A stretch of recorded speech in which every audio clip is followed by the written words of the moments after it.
Yan ang dapat nating pag-aralan mabuti, no? Iniisip ko nga na dahil dapat talagang may accountability yung dalawang dapat may accountability. Una yung taong nagpanganak, no? The midwife, the hospital, even yung maghihilot, dapat siya mismo tumistigo personally na siya yung taong nagpanganak doon sa bata, no?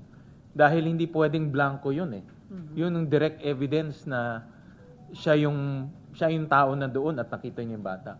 Pangalawa, pagdating sa pag hospital nangyari yan, dapat may accountability rin yung hospital na siya na mag-provide sa Register of Deeds na talagang pinanganak dito sa amin itong batang to.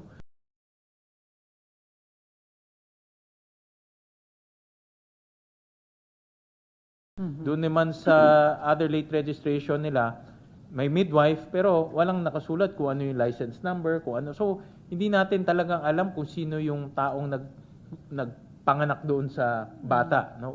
Butas yun eh, hindi natin alam yun.